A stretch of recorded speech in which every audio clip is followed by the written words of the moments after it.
Hello, everybody, and welcome to the Super Bodyslam Bros. I know today it's a bit different. Usually it's myself and my partner, Slam Brother Joe, but he is out for a minute. And so we're trying something different here. At least I am. And I would like to welcome everybody to what I am calling Cafe Kayfabe. And what this is where we're going to get together with fans and lovers of the wrestling community. And we're going to talk old kayfabe, golden age wrestling. And today on our first show, let me introduce you guys before we are blessed with her voice. I will introduce you all to Camireli. Now, she is an aspiring actor, lead singer of a rock band, has some credits to her name, and lover of everything Roddy Piper and 80s WWF, not WWE wrestling. Camireli, welcome to the show. Thank you. Thank you so much for having me. Thank you so much. I'm excited when you told me you wanted me to come on and talk about wrestling. My face was just like, yeah, because I don't have a lot of people that I get to talk to about that. It's like when I meet someone new, I'm just like, did you know in 1985 WrestleMania won? And they're like, what is wrong with you? I'm like, I don't know, but I got to say this information out We dubbed that wrestling Tourette's. Welcome to the club. loud. Yes, I call So that. Look at that. I love yeah, so it. welcome. You're one of us now. And yeah, you talk about a random event that led two people to just get enthralled in conversations about wrestling out of nowhere. So in the promotions for our show, I sent a wonderful Roddy Piper clip out, and this wonderful woman right here liked it. And so I was like, well, what is this hey, whoa, we don't ever get women checking out our thing. So I checked her page and I said, wait a second, we got a rock band. We've got a lead singer here, and we've got somebody who's got wrestling stuff on their page. What the heck? And so we started talking a little bit about wrestling. Yep. Uh, I told you we have this podcast and we work with an independent wrestling company. Let me promo them right here. Let me put them out there. Valor Pro Wrestling in my hometown of Apple Valley, California. And thanks to you having all these wonderful references to 80s wrestling, I immediately said, we got to work out a rock and wrestling thing with your band, which I need you to talk about in a few minutes when I shut up, and our wrestling program, Valor Pro Wrestling. So, all right, let me shut up. Let me let you guys hear this voice. And, ma'am, please introduce yourself and tell us about you. So, my name is Carmireli. I am in a rock band called Carmireli. We're very like 80s, 90s classic rock, very influenced by like Guns N' Roses and Motley Crue and Billy Idol. Um, I grew up a lot in the 90s as a kid, but I was so influenced with the 80s that I sometimes say to myself, I wish I was born in the 80s. I grew up in the wrong era kind of thing. So that the band um, is an homage almost to the 80s and 90s with like original songs. And we'll do a cover or two of like Guns N' Roses and stuff. But we want to bring that sound and vibe back to obviously modern, but we want to bring that vibe back to 2024. And yeah, we met over Roddy Piper because I am a huge wrestling fan, but most importantly, I am a huge golden era fan of wrestling. I grew up with my dad watching, like Bruno Sammartino, Greg Valentine, Roddy Piper, Hulk Hogan, Macho Man, Ultimate Warrior, and even back to like Portland Wrestling, Mid Atlantic, all that. I grew up watching it with my dad. So not only was my dad a big fan of the Iron Sheik, but he also was a fan of Hey, Roddy Piper, and that's how I became, since I was a kid, a huge fan of Roddy Piper. Even when he was a heel, I was like, "That's my guy. That's my guy." So yeah, that's and then you posted that thing, and I was like, "Oh my god!" Because it's crazy. I do follow a lot of pages of wrestling on TikTok and social media and stuff to kind of keep updated from the modern stuff. And people do post a lot about the golden age and the attitude era, but a lot of people don't post about Roddy Piper. And I'm scratching my head. I'm like, why are we not talking about one of the pioneers of fucking golden era of wrestling? Because it wasn't for him, like we wouldn't have WrestleMania, period. So So you heard that right here, people. So Camireli coming in hot with hot takes already, and I'm here for that because that's an opinion that not many people mirror from me. If it wasn't for Roddy and this wonderful feud that he went into with Hogan and Mr. T, we would not have got this spectacle of WrestleMania. So yeah. gold star next to your name already in this interview. Boom, right there. There you go. You're on the winning streak. And so that leads me to my next question, which was going to be, are you a face person or a heel person? And obviously, we Ooh. already know. So let's get your answer. Ah, I'm a. Even in acting, I love to play villain roles. I love playing the bad guy because it's so much fun. Roddy Piper obviously was a heel most of his time, but then he turned baby face. But I think he's one of the few people that was able to be a heel, turn baby face, and everybody was like, "It doesn't matter. We love you." And he can even go back to heel. We're like, "We don't care. We still love you." So with Piper's, it's kind of like back and forth, but I'm definitely a heel person. I love someone like Randy Orton when he was in his heel. Randy Orton as a heel is fucking great. He's fucking See, great. 3, 2, 1. I love that you brought that point up, that they were able to kind of seamlessly go into being someone we loved. And that's when they start telling us a truth that we relate to. And they no longer are a bad guy. They're someone that relates to us. And so we kind of trauma bond to them. And now they're a good guy for us. So Well, I you know what it love that is. that's why you like Roddy. Well, you know what it is like if you think about it, a heel. The reason why this is coming from an actor's perspective, and this is from studying. It's just we as the people love seeing heels because we know that this person has gone through so much trauma and pain in their life. Just like, and I'm sure, like, just like we have, but we aren't able to communicate that and show it versus the heel will show it, will communicate it. And that's like almost like a, fuck yeah, do it for us. You know what I'm saying? That's why sometimes, because like hurt people hurt people. So we know that a heel, he's a heel because he's been through some shit. Right? So we Yeah, always connect right. somehow to the heel, even though we don't like them, but we somehow connect the heel. You can't have a good guy without a heel. Like, there's just no way. Yeah, there's no story. If there's no evil for a good guy to thwart, there's no drama to invest this into the program. So Exactly. that is what leads us into the big question. What do you wish you could get more in modern day wrestling from this golden era? Because and the reason why I want to ask this question, this is a precedent I want to try to set on this part of our show now, is because there's a big disconnect with today's wrestling and golden age wrestling. Yeah. It, and so we all see that there's key elements to the recipe that are missing. Which ingredients do you think they need a bit more of, or they aren't even using at all? What I've seen, what I've noticed, and we talked about this before, is they're making these storylines so over the top. It's almost like you're watching a telenovela, right? Which is a soap opera in English. We call it telenovela in Spanish.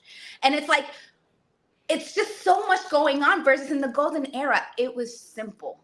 I don't like you. I don't like that you bring Cyndi Lauper to the ring. And I don't like this Mr. T who doesn't even know how to wrestle into the ring. So I'm gonna kick all your asses and you get out of my fucking ring. But it was so intense that when they got into the ring, you felt the feud and the anger versus now I feel like it's more about, yeah, there's a storyline, but let's just show off what we can do in the ring. And it's like, okay, do you guys hate each other or is this like a ballerina contest? What's happening? Right? And we need more of that simplicity of a storyline. Like I think they're trying too hard, and all they have to do is just sit back and be like, all right, let's watch a few clips of 1985 primetime wrestling, a couple of WrestleManias back in the day, and see, all right, what made this the best? This storyline. Okay. Oh, so and so. Okay, they stole this dog, and now they're gonna walk this dog, an invisible dog with a leash. Okay, let's see what we can do. You know what I'm saying? Right. So and also watching all the Raw and SmackDowns lately, where is the mic promos? There's no good promos. Like don't get me wrong, there's a lot of good wrestlers nowadays. I'm not saying anyone's bad, but if you put a Macho Man cup of coffee promo next to an LA Knight promo or Rhea Ripley, it's like, where is this? This is so entertaining. I literally have spent about 4 hours literally on my couch watching promos from the golden era of everybody, and I would be laughing and going, this is awesome. I can't wait to watch the match for this. It was so intriguing versus now it's like you as soon as they start talking, you're just like, all right, what's on Instagram right now? That's an era. That's an error immediately. So I can see now why my friend Shannon in Texas said, SlamBro, you found the opposite, the female version of you. I scream that from the top of the mountains. What made the golden era of wrestling good was the promos. That was the drama. That was the story. The action in the ring, of course, it was mediocre back in the day, but it was so much more believable because of the story they told leading up to it. Even in the subtle things, because we didn't have live commentary back then. So it would be up to, like you said, Bobby Heenan having an invisible dog leash. There's no, or it all looks like the dog's on there, but there's no dog because they stole Matilda from the Bulldogs. And as a kid, I remember for months going, where's Matilda? And being so worried about this dog and thinking Bobby Heenan did something nefarious to it. And that's all it took was him walking around with a leash and then every so often being on primetime wrestling, throwing some insults at the British Bulldogs. It's even simple as, primetime wrestling when Bobby Heenan lost a bet to Piper and Piper made him dress up as Santa Claus. And he was just so miserable the entire time dressed up as Santa Claus. And at the end, he started dissing, Santa Claus is fake. Piper comes in and smashes his up because Christmas is real. And it was just, as a kid, I was like, just what I'm saying, things like that, or even the rivalry between Ravishing Rick Rude and Piper, like when they had these kissing contests and like the dog shaking the hips, and they were like, it was just so awesome to see. They hated each other, but that entertainment, that build up, it led to that match. And when they fought, you were hooked. You did not go anywhere. You're like, excuse me, mom, I'll wash the dishes after this match is over. Like you don't have that anymore. You don't have that. Right. And that's why we were getting to the bottom of this question. And it's going to be a big one because there's going to be so much debate on it. What are we missing from modern day? And I am another gold star for Camireli because, again, I think it's the promo. And when you look at today's product, there are people that do promo. Randy, when he's allowed to do a promo, he can do a promo. Punk, I don't care what anybody says about him, CM Punk, promo god. Even Cody with this poor list, but I love Cody. And he right now he's the only engagement in WWE because he's the only one with a long-term story with his Roman Reigns and wanting to do this for Dusty, his dad. And now we've got this whole new layer, which I'll ask you about. And that's the only thing to me that's really engaging in WWE now. What I feel right now, what's happening with WWE, it's like they have all these wrestlers and like that. This is all their skills. This is what they can do in the ring. And they're all great. They all have these amazing skills. They can jump off the top rope and do moonsaults and whatever else they can do, which is awesome to see because not everyone can do that. And that's a skill. But when it comes to mic skill, when it comes to presence and charisma, I don't see a lot of people with that. That's literally, I can count maybe one or two people. And in my opinion right now, like Randy Orton is the only one with charisma there. And he's the oldest one there. So this is going to be live footage. Everybody's going to see it first. I'm gonna get shit. That's fine. It's my opinion, guys. I'm going to say what I'm leading to is right now is I'm going to everybody clip this. This is going to be the first clip. Watch her head explode when I explain my hot take right now. Go for it. So here's the hot take on Logan Paul. He came into the WWE already knowing no one likes him, knowing everybody was going to crap on him. Go, what's a YouTuber doing in there? And the first time he got me was his showcase of his ability. Being able to do anything that Ricochet could do with ease. Being able to do anything Rey Mysterio could do with ease. Even some of the power stuff with ease. And so right there, it already gave him this stepping stone to where he could blow up big. And I think he played it right. and he talks. He makes sure he can go out there and he can get in a mic at the table, and he does almost old school heelish promo work. He makes fun Wow. of Kevin Owens because he's fat. He makes fun of him because he's not as popular. And it gives Kevin Owens a legitimate reason to want to punch his face in. And you can believe it. Fast forward to Elimination Chamber. You have Logan Paul in the chamber using his hot breath to make steam to write insults. Then he gets his hand on a marker and he starts drawing stuff on the thing to make fun of Kevin Owens. And what do we get from Kevin Owens? Him headbutting the crap out of the cage. And then when he gets in there, you really feel like he's murdering Logan Paul. So right now, to me, Logan Paul is one of the best heels up there. Him and Dominic Mysterio. You made a point. Because now that you like kind of brought everything, but because the reason why, and I was just like everybody else, I didn't like him was because like, oh, here comes this influencer, thinking he can come in here and do this shit, blah blah blah blah. So I never liked him really. But then when you pointed out the things that he's done, I was like, oh shit, like that's golden era shit. That's like attitude era shit. Like, yeah, no. And I hate to say it, but he shows himself watching old stuff, studying.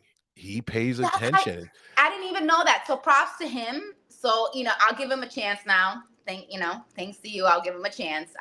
Because you gotta, to be a change in anything that you do, you have to watch, the people that did it, the people that were successful doing it.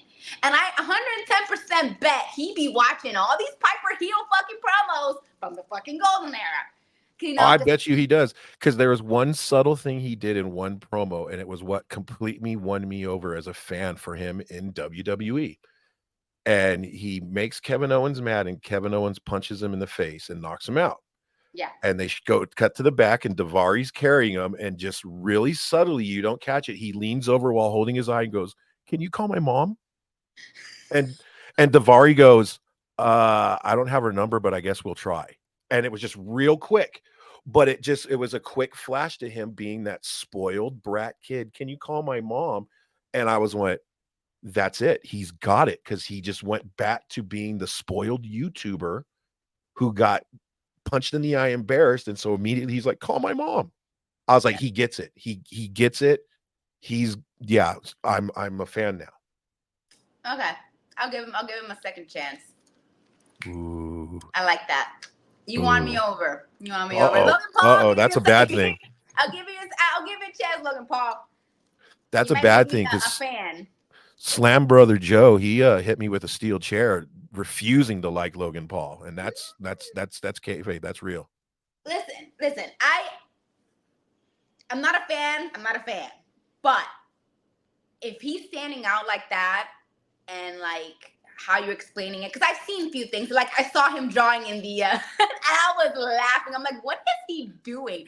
And when he was in the ring talking all this shit and Randy Orton fucking RKO'd his ass, I was like, fuck yeah! And I realized, and like now that you say that, I was just like, fuck yes. Like that is the feeling you want for someone to come in and beat the shit, because they're so fucking annoying. You know what I'm saying? You don't have that now. So I get what you're saying, and I guess Logan Paul does have it. So I'm gonna keep an eye on him. I like that. Yeah, he's the closest thing to that right now, and especially carrying that US title, it makes it just amplifies it. Yeah. They gave it a Mountain Dew code red, and now it's running around the room like a hyperactive child with ADHD, man. It's amazing. I love it. So yeah. Welcome to the show. And also Dominic. I love Dominic. Dominic is great. Even when he comes out, people boo him. He's I don't know, something about him I love. And I love that he has the homage to Eddie Guerrero. I love it. I love it. No, and he's another one you can tell that he really paid attention to when his dad was first wrestling, and he's really listening to the people that were around him. Yeah. Because his heel work is great too. And especially with the way he just denies his dad and he just does everything as Eddie Guerrero. It's wonderful work. Do you know? I'm just throwing things out there. And if she listens to this, if you do this, I would like 10%. But You know who should be an amazing heel and amazing on the mic, and I'm surprised she isn't, or maybe they haven't pushed her to that route yet. Charlotte Flair. That woman should be like heel, like coming from Ric Flair. You should be able to be on this mic wooing the entire time, and like Right. people, you know what I'm saying? And they haven't done that with her, and I haven't seen any female do mic promos like that at all. Well, you know what? There's a few shining examples. I think when it comes to Charlotte Flair, because I have a hot take on that too. I think she accidentally shot herself in the foot at the beginning because in her beginning run, she was trying to do this thing where she wasn't trying to be like her dad. And like her dad was Oh, coming out to the ring with her and stuff. And she was like, no, I want to do this. And so I think that kind of, because I always thought that too. She's doing it now, but unfortunately, she's such a good performer. She's transcended to where we just love her no matter if she's heel or she's face. yeah, Because yeah, she does everything her dad does just as good as better, and she's got a moonsault on top of that stuff. yeah, So yeah, I get what you're saying.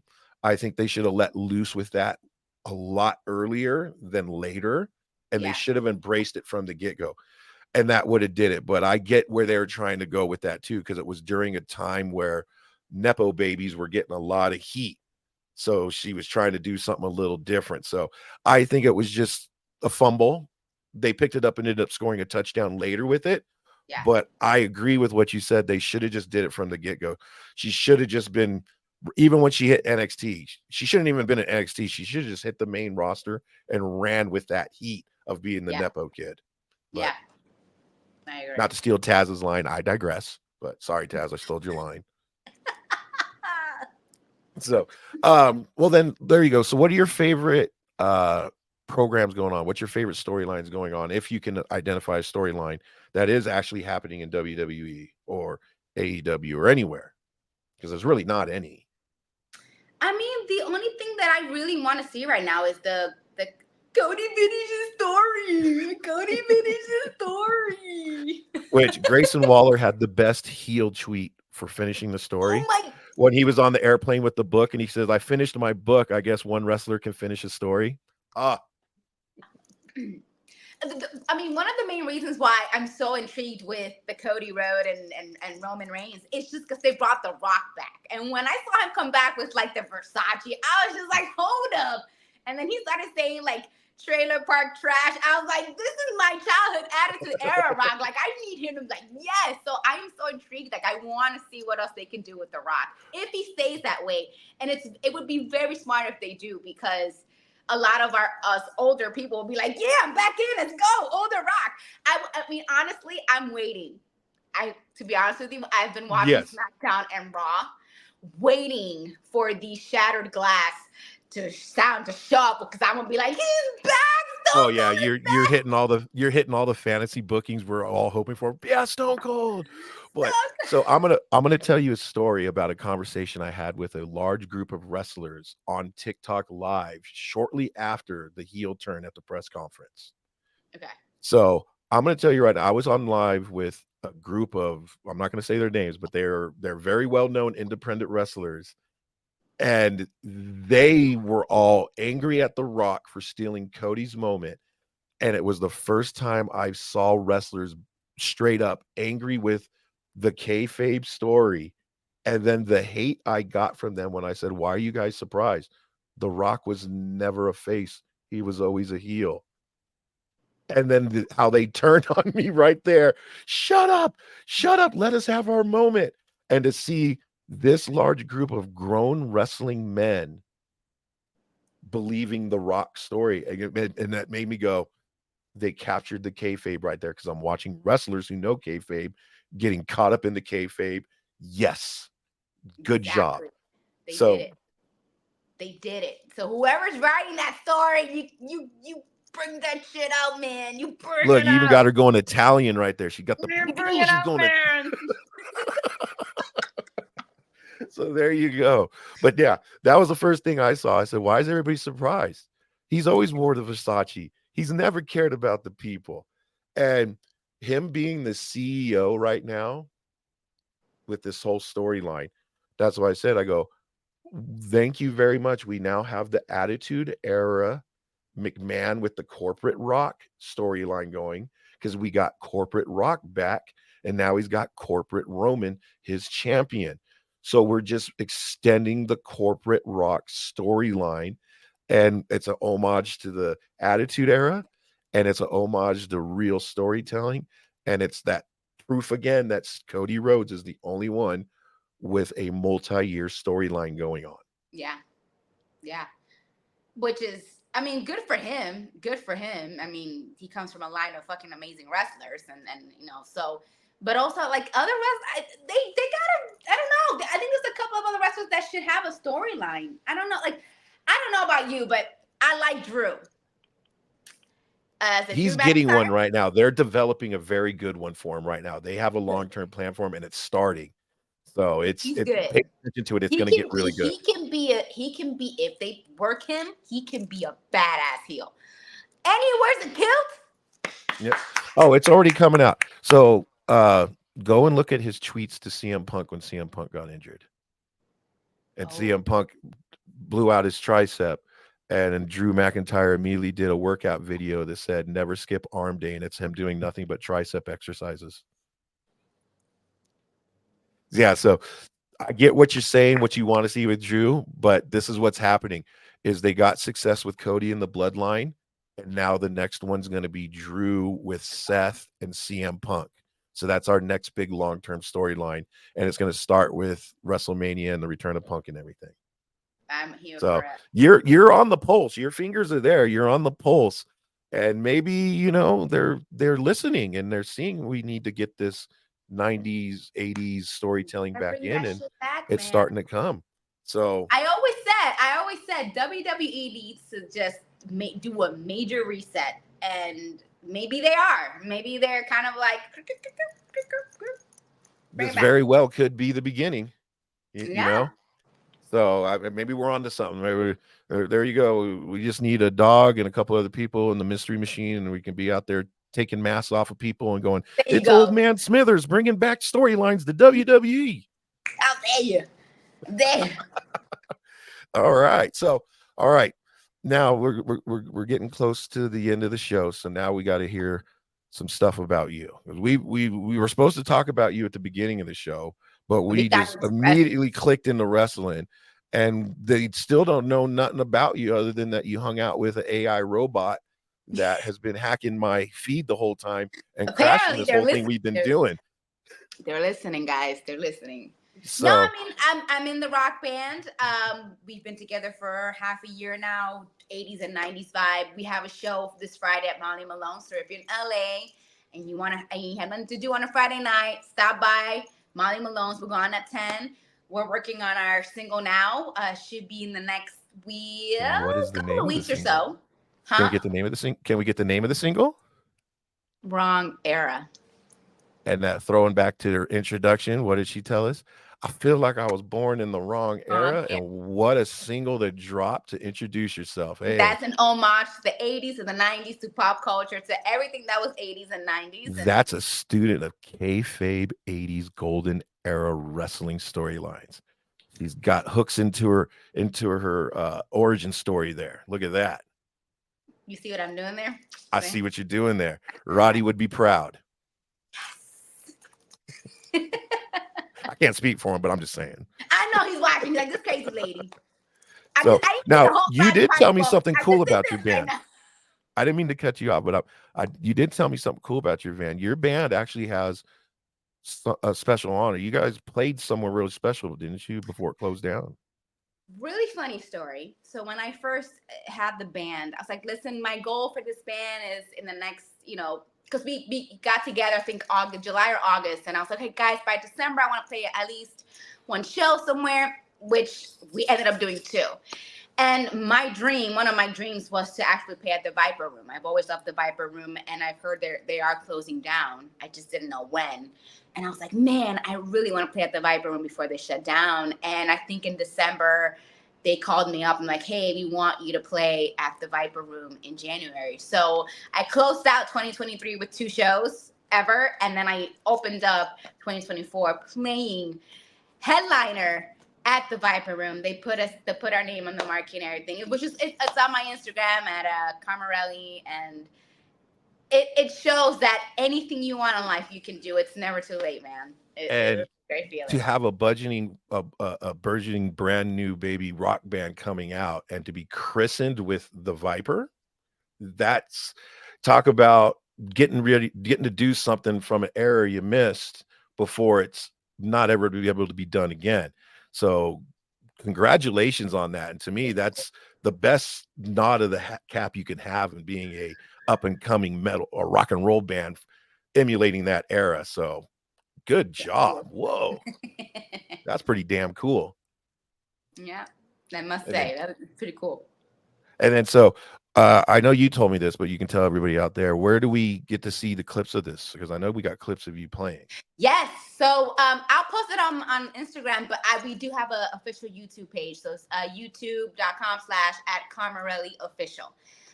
So it's youtube.com/Carmireli official. That's CARMIRELI official. We'll make sure that we put links to all her social media into her YouTube page in our notes. That way, our fans and everybody that listens to this can go and check out what you guys got going on and support this amazing new artist that we're finding right now. Because I have a feeling we're going to see big things. I mean, we already saw the personality. She owned this interview. She's amazing. I support the band, check out the music, and when she's a big star, we can say, hey, go check it out. She's a big wrestling fan, and we can discredit her right there on the spot. That's right. That's right.